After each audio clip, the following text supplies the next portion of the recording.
Anda berani-berani bikin perekat demokrasi. Apakah demokrasi kita sudah bercerai-berai nih menjelang 2024? Jangan sampai demokrasi kita di tahun 2024 dijegal. Lawan. Dulu pernah nyalek juga ya? Dulu pernah. Pernah nyalek. Nyaris berhasil. Merantau ke Tangerang itu bawa kaos oblong doang satu sudah kan. Sekarang kaos oblongnya ada 5 kira-kira. Pengalaman panjang 2017 sampai 2019. Apa itu? Kampret cebong. Polarisasi, keterbelahan kader, anak muda, atau Mas Ansor, atau jadi pengurus kalau tidak melalui tahapan-tahapan. Oh, ada tahapan. Masuk Ansor 3 hari nggak bisa jadi ketua Ansor ya? Nggak bisa ya. Ansor ini tempat lahir saya lah. Kita tarung itu pas saat pertempuran aja. OTW ke Senayan. Oh, tiga. Mudah-mudahan besok berhasil. Amin ya. Amin. Apa kabul? Kita aminkan. Nomornya boleh disebutin nggak, Cak? Ya, tidak apa-apa, boleh. Iya. Nomornya puyer ya, 16 ya. Cek. Kawan-kawan pemirsa, berjumpa lagi di podcast Bung Jo. Saya kedatangan tamu, orang hebat.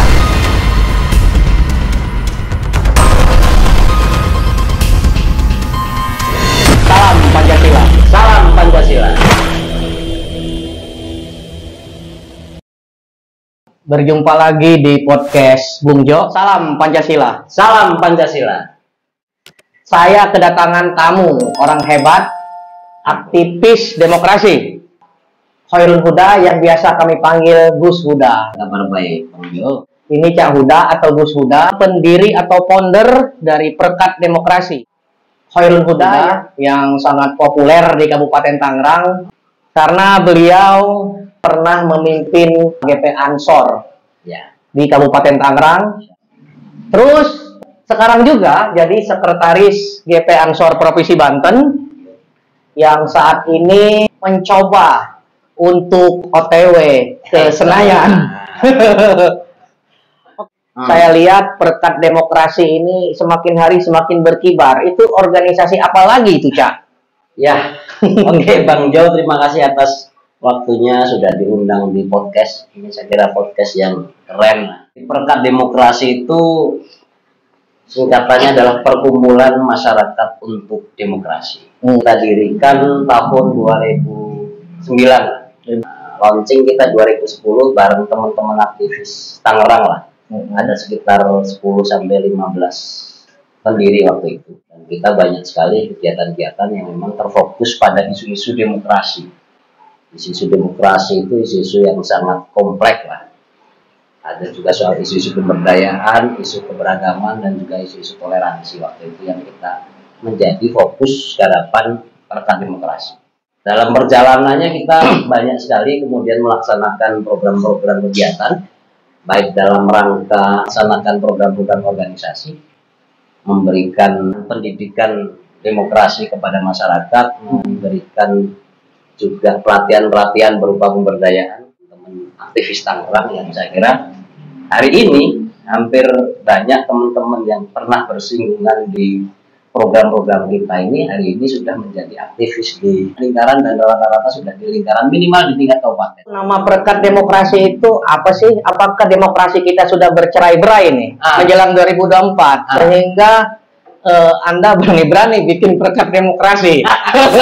Nggak bahaya toh? Sebenarnya kan begini, ini sebenarnya kan singkatan itu ya, Perkumpulan Masyarakat untuk Demokrasi. Jadi Perekat. Ya, secara filosofis ya kita anggap perekat itu ya sebagai hal untuk menyatukan yang bercerai-berai.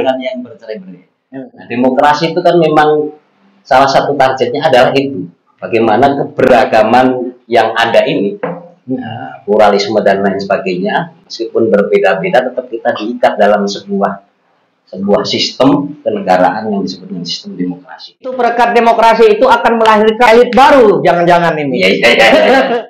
Jadi dalam perjalanannya memang Perekat Demokrasi kegiatan-kegiatan yang kita lakukan memang lebih banyak juga kita memberikan pendidikan-pendidikan politik kepada aktivis-aktivis muda Tangerang, dan kita juga banyak sekali menggandeng lembaga-lembaga nasional maupun lembaga internasional. Salah satu program yang kita lakukan ada namanya program Sekolah Demokrasi. Oh ya, nah, pernah dengar ya Bang Jo ya? Sekolah Demokrasi itu kita berjalan 9 tahun. Kalau tidak salah donaturnya dari Belanda itu ya, dari penjajah, bukan? Tahu saya. Oh iya. Mitra kita yang ada di Belanda. Oh iya benar. Kita yang ada di Belanda yang mereka menganggap ya bahwa demokrasi kita pada waktu itu, kita start mulai 2007, Perekat Demokrasi masih berupa embrio lah. Dan Indonesia waktu itu juga masih era transisi 98 reformasi, masa-masa transisi. Nah, kemudian ada funding dari Belanda yang memang mereka juga terfokus pada isu-isu penguatan demokrasi. Itu yang kemudian kita membuat satu program namanya Sekolah Demokrasi. Kalau alumninya banyak sekali yang menjadi, alhamdulillah. Ya dulu waktu kita rekrut, waktu mereka ikut belajar bersama. Sekarang banyak juga yang menjadi elit gitu alumni itu ya. Ya dulu rata-rata masih second land. Hari ini rata-rata alumni Sekolah Demokrasi itu sudah banyak yang kemudian mengisi ruang-ruang publik. Alhamdulillah. Banyak testimoni yang dilakukan oleh teman-teman alumni. Mereka merasakan betul manfaat dari program Sekolah Demokrasi. Di Sekolah Demokrasi itu ada 3 hal yang kita ajarkan. Ada soal knowledge, transfer pengetahuan, ada transfer skill, keahlian negosiasi, keahlian menyampaikan pendapat. Yang paling penting ketiga, ini kita juga melakukan namanya transfer value, soal nilai-nilai demokrasi dan lain sebagainya. Bagaimana idealnya kita menjadi aktivis lah. Aktivis yang tidak mudah terbeli, yang tetap menjaga idealismenya. Aktivis itu singkatannya aktif-aktif kantong tipis ya, kantong tipis ya, bukan? Bisa juga. Ya, ini soal pilihan-pilihan aja. Guys, kita tadi sudah mendengarkan perjalanan beliau yang konsen terhadap demokrasi. Jangan sampai demokrasi kita di tahun 2024 dijegal. Harus kita kawal terus demokrasi yang ada di Indonesia, khususnya di wilayah Kabupaten Tangerang dan Provinsi Banten. Oke guys, ikuti terus. Kayaknya ngobrol dari tadi seperti berbusa aja. Lebih asik kalau kita sambil ngopi. Cocok. Kopi apa ini? Ini kopi Bangka. Wih, jauh kali bawahnya dari Bangka. Kopi ini sombong naik pesawat ya. Masya Allah. Dari Bangka. Bismillahirrahmanirrahim. Tangan kanan ya. Oh iya. Mantap. Terus kesibukan lainnya, dulu Ketua GP Ansor Kabupaten Tangerang tahun 2013-2016. Jadi Cah Huda ini teman lama saya. Waktu beliau jadi Ketua Ansor, sering berhubungan dengan beliau. Jadi Cah Huda ini turun aksi juga pernah menjelang 2019. Beberapa kali. Menggeruduk Bawaslu.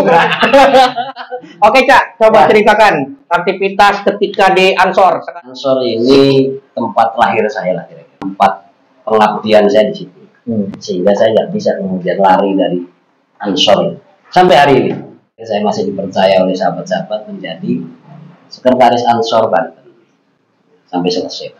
2013 sampai 2016 kurang alhamdulillah. Kita bisa berkhidmat dalam rangka implementasi visi dan misi Ansor. Salah satunya ya kita masih melakukan kaderisasi di organisasi. Nggak bisa kader anak muda atau masuk Ansor atau jadi pengurus kalau tidak melalui tahapan-tahapan. Oh, ada tahapan. Iya. Jadi masuk Ansor 3 hari nggak bisa jadi ketua Ansor ya? Nggak bisa ya. Dan itu jelas diatur dalam aturan main organisasi.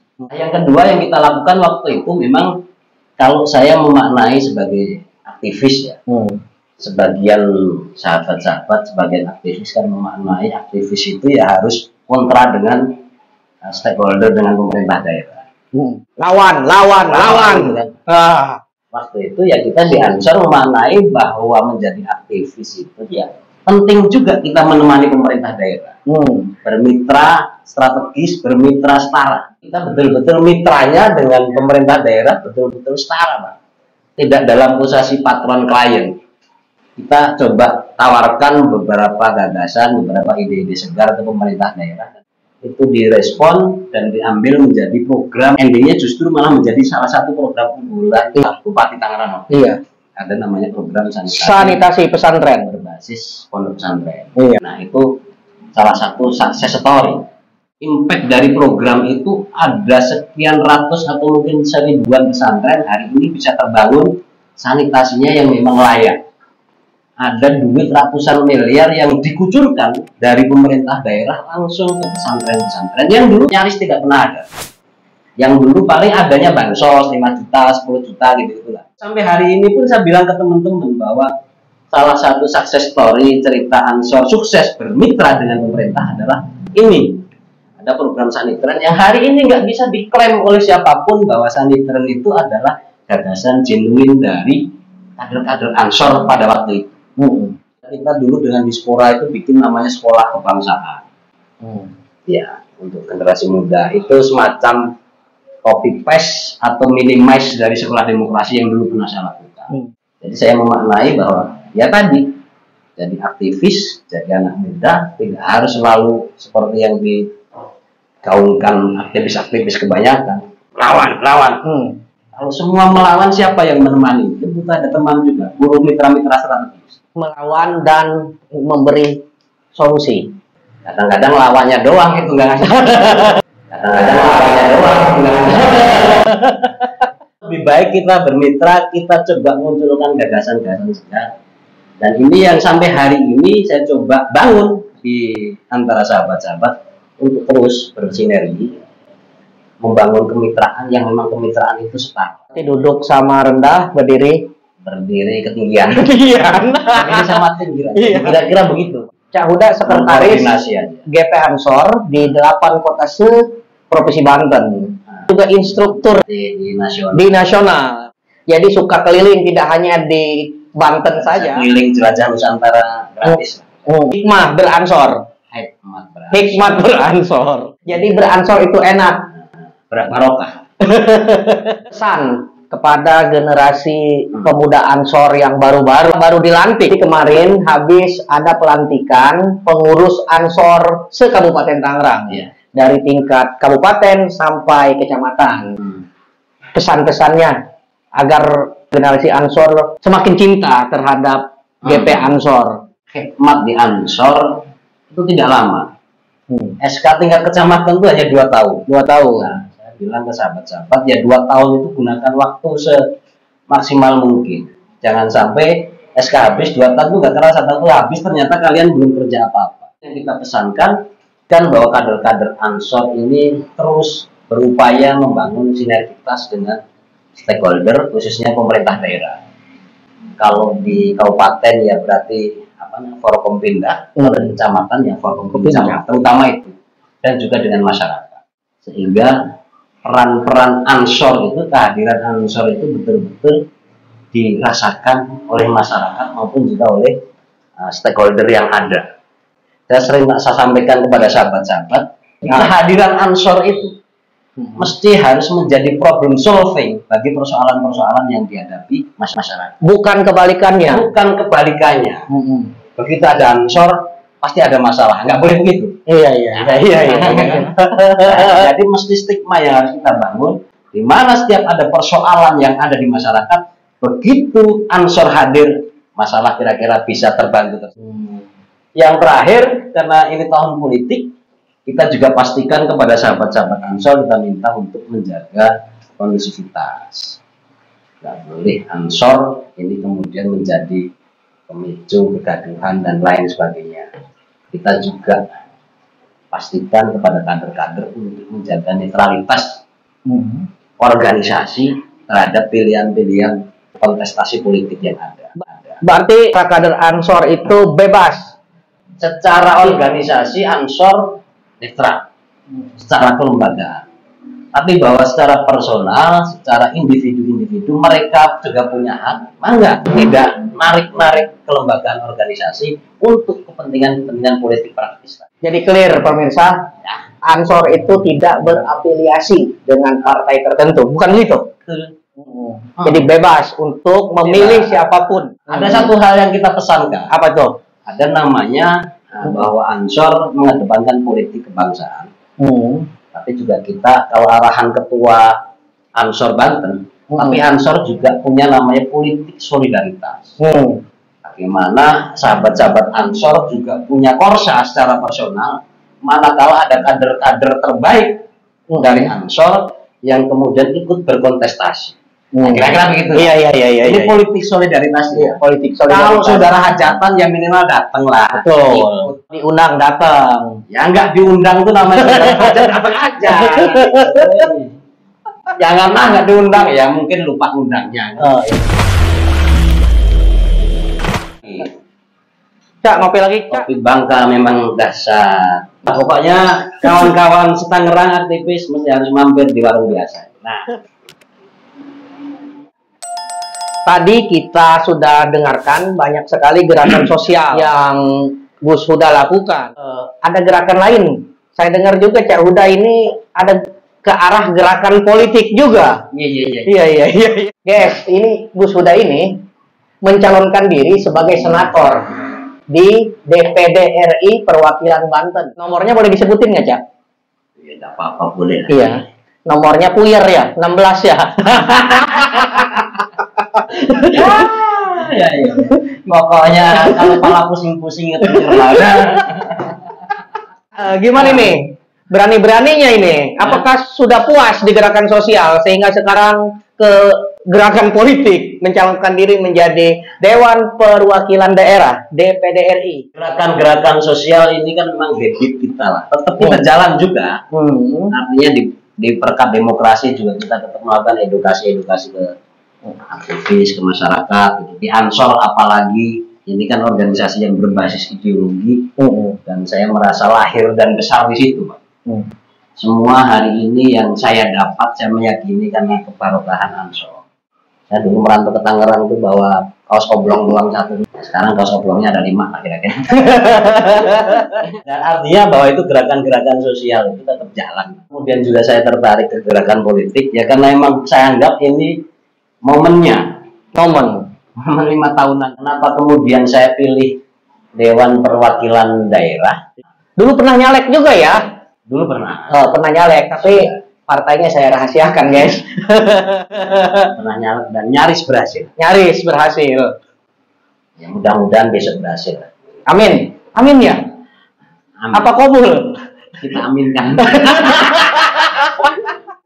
Ya, DPD itu menjadi pilihan strategis karena memang selama saya berkhidmat membangun gerakan-gerakan sosial baik di Perkat Demokrasi, di Ansor dan lain sebagainya, garapan yang saya lakukan kan tidak hanya skala satu dapil katakanlah. Garapan yang saya lakukan juga skalanya satu provinsi. Oh, karena sekarang Cak Huda jadi sekretaris GP Ansor provinsi, jadi berani-beraninya nyalon DPD RI.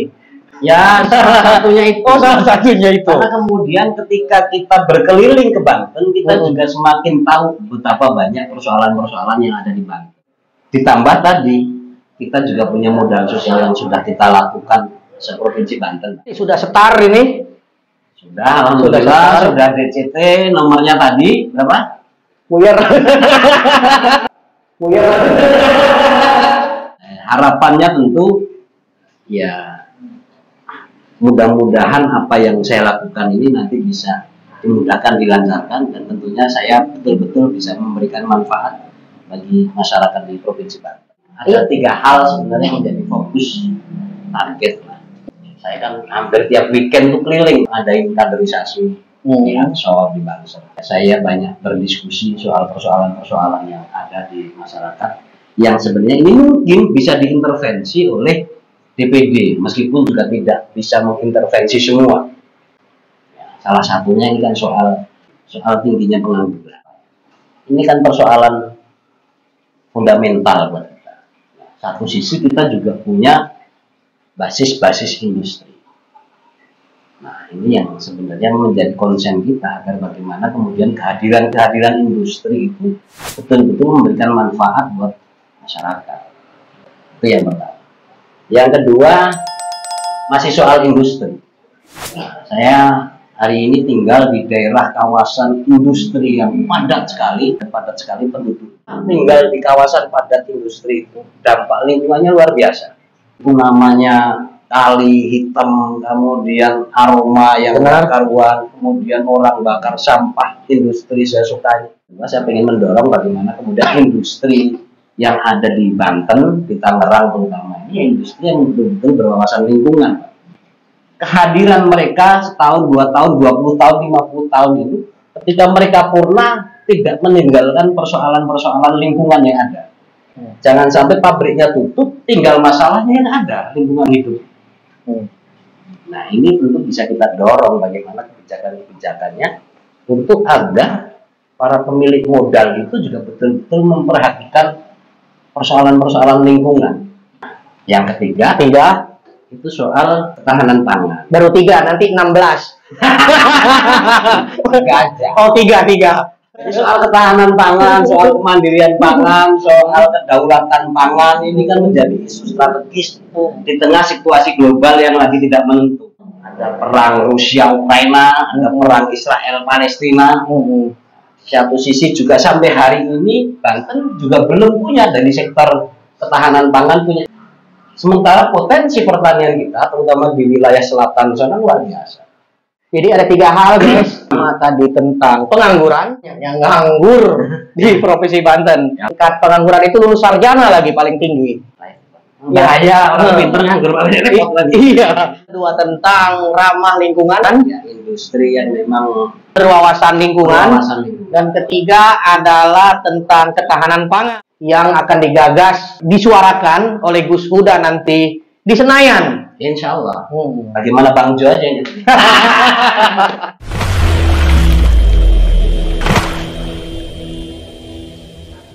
Kan Cah Huda ini tinggal di kawasan di Pasar Kemis. Wow, tempat padat penduduk.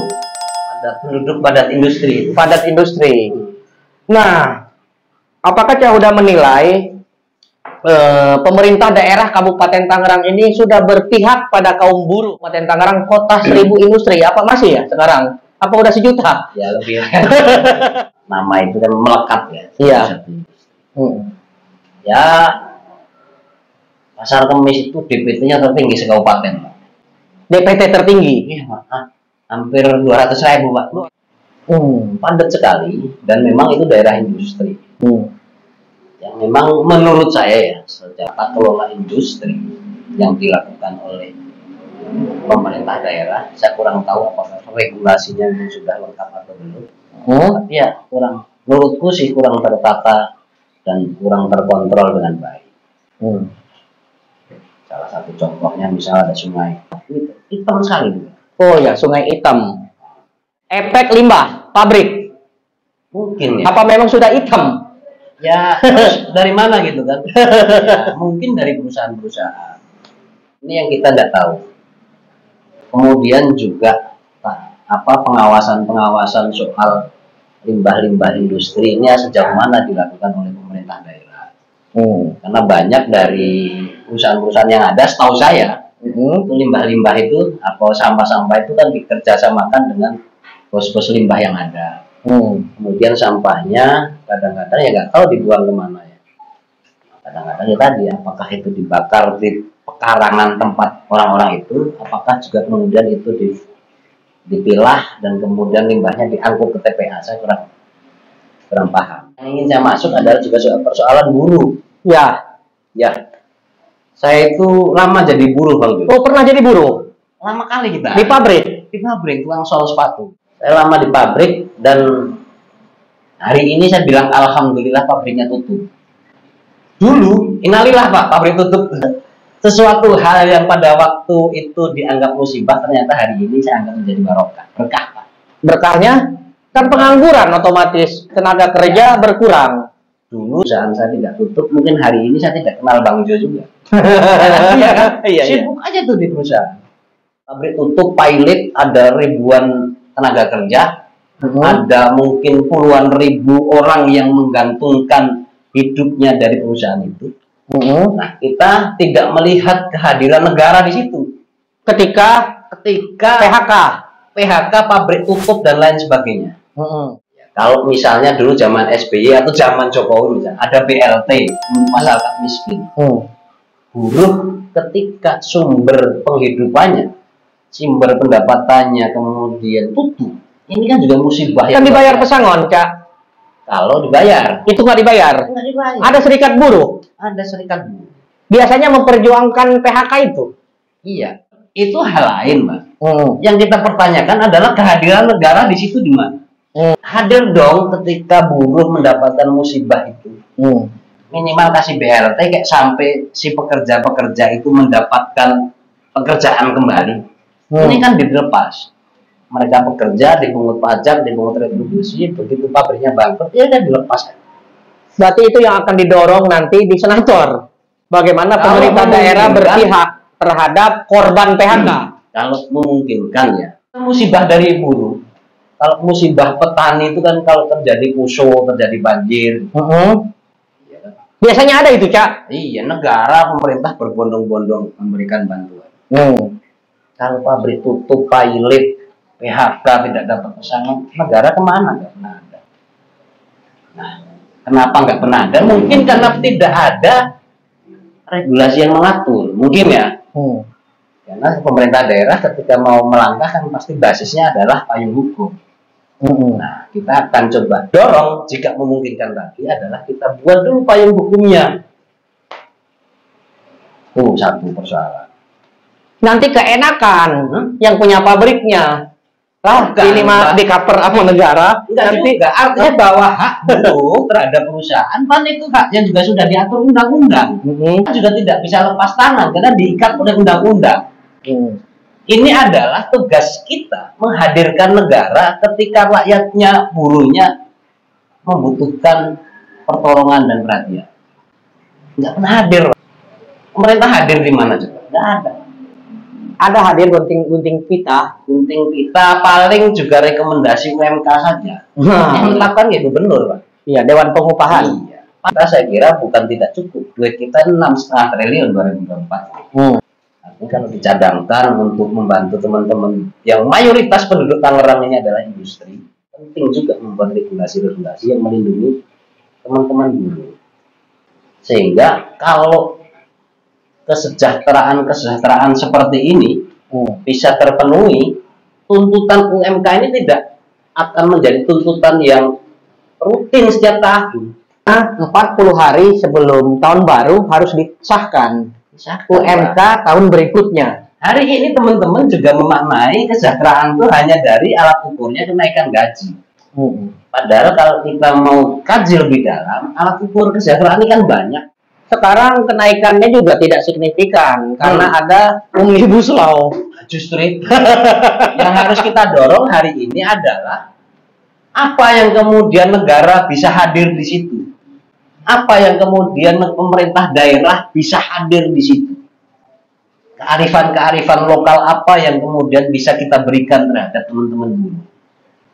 Misalnya bikin rumah penitipan anak di sentra-sentra pemukiman buruh. Itu kan keren, Pak. Rumah singgah. Mau rumah singgah terpadu misalnya sekalian ada PAUD-nya, keren, Pak. Sekarang itu nitipin anak, Bang Jo, saya kan pernah jadi buruh, Pak. Iya. Nitipin anak itu satu anak sebulan 500.000. Kalau anak satu, ya. Kan Bapak anaknya banyak ya. Kalau anaknya banyak itu aja. Kalau ini bisa di cost sharing dengan pemerintah daerah, dengan perusahaan misalnya, artinya pengeluaran-pengeluaran yang wajib dikeluarkan buruh kemudian ketika ini juga ditopang oleh pemerintah dan perusahaan, kan lebih ringan. Secara otomatis pengeluaran-pengeluaran yang harus dikeluarkan sebesar itu bisa di-saving oleh teman-teman buruh. Emang DPD wewenangnya sekuat itu, Cak? Bisa enggak juga intervensi itu? Enggak juga. Artinya kan bahwa kalau soal kewenangan kan tidak sampai ke situ. Tapi kita sebagai representasi daerah, artinya kan kita bisa memberikan masukan-masukan juga ke kepala daerah, baik di tingkatan provinsi maupun kabupaten kota. Kan kita juga bisa juga mendengarkan aspirasi masyarakat dan itu juga menjadi aspirasi daerah, kira-kira seperti itu. DPD itu tidak populer ya? Ya kenapa? Anda memilih untuk mencalonkan diri menjadi DPD. DPD itu tidak populer. Ya, Terus wewenangnya juga sedikit ketimbang DPR RI. Mungkin karena nggak populer. Sekarang kita ini kan memang hampir banyak berorientasi ke caleg, kayak kan? Caleg kabupaten, caleg provinsi, caleg RI. DPD kadang-kadang terlupakan. Kadang-kadang masyarakat tuh masuk ke TPS kayak masih bingung nih DPD nyalok saya. Besok mah nyalok kuda kira-kira gitu. Besok mah nyalok kuda. Yang kedua, DPD ini kan daerah pemilihannya luas. Bayangin 8 kota kabupaten. Berapa jumlah DPT-nya itu? DPT-nya Sebanten itu kan 8 juta lebih. TPS-nya 33.000 lebih. Siapa kuat bayarin saksi TPS di DPD? Tapi para kontestan yang kontestannya sedikit, cuma 24. Iya, tapi tidak ada yang satu orang dapat ya 2 juta. 1 juta. Iya, belum ada yang dapat 2 juta gitu. Ya. Ada 4 kursi, mudah-mudahan ya kita bagian satu lah. 8 juta dibagi 4, 2 juta, 2 juta ya. Ya nggak gitu juga gitu. 8 juta itu yang milih partisipasinya 70%. 70%. Taruhlah 5 juta yang milih lah. Jadi bagi 24. 5 juta itu juga masih ada suara yang tidak sah sekarang. Ya saya target di angka 600.000. 600.000. Ya. Aman. Ya, Bang Jo sumbang 100.000. Ada nih 100.000. Pinjam dulu 100 ya. Ada nih 100.000. Pinjam dulu 100 ya. Tadi kita sudah mendengarkan gagasan Gus Huda, bagaimana nantinya beliau berangkat dari aktivis demokrasi, pegiat demokrasi yang sekarang menjadi kontestan di senator DPD RI, Dapil Banten, Cak Huda. Kan setiap hari pergaulan Cak Huda itu tidak lepas dari dunia aktivis, ya kan? Bertemu dengan aktivis, keseharian bersama aktivis, kasih pesan dong terhadap para aktivis yang ada di Kabupaten Tangerang khususnya bahkan Provinsi Banten, bagaimana cara cerdas menghadapi 2024. Sikap aktivis itu harus seperti apa ini? Apakah harus menjadi tim ses semua? Ya saya kira beginilah menghadapi tahun 2024. Ya, saya kira rekan-rekan aktivis mesti juga harus berpartisipasi aktif. Apapun lah. Mau jadi tim sukses, boleh, keren. Membantu penyelenggara, boleh. Membantu pengawasan, boleh. Menjadi pemilih juga, saya kira itu sudah keren. Yang penting jangan golput. Jangan golput. Jadi kalau kita dorong ya aktivis-aktivis itu mesti harus menjadi panjangan lidah buat kita semua bagaimana membangun peradaban demokrasi yang lebih baik.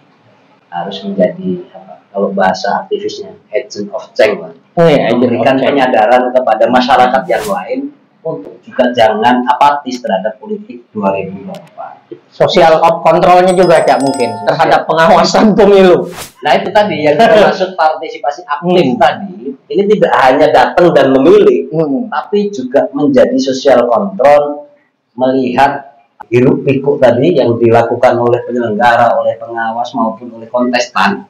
Kalau memang ada hal-hal yang kemudian dianggap ini melanggar dan lain sebagainya, ya kita sebagai masyarakat sipil ya punya hak untuk juga memberikan report, memberikan laporan agar kemudian proses-proses demokrasi ini tidak tercederai oleh hal-hal yang tidak baik. Jangan sampai golput. Dan di masyarakat nih banyak isu-isu nih di warung kopi nih. Buat masyarakat saya kira kita punya pengalaman panjang 2017 sampai 2019. Apa itu? Kampret cebong. Polarisasi, keterbelahan masyarakat itu begitu luar biasa. Hanya karena soal dukung-mendukung. Ini besok nggak boleh lagi lah. Udahlah. Kita tarung itu pas saat pertempuran aja. Selesai pertempuran, selesai pemilu ya sudah kita baik-baikan lagi. Pilihan boleh beda, rusak persatuan jangan. Ya, kira-kira begitu. Iya. Oke guys, terima kasih sudah bersama Bung Jo Podcast pada hari ini. Dan kita tutup dengan salam Pancasila. Salam Pancasila.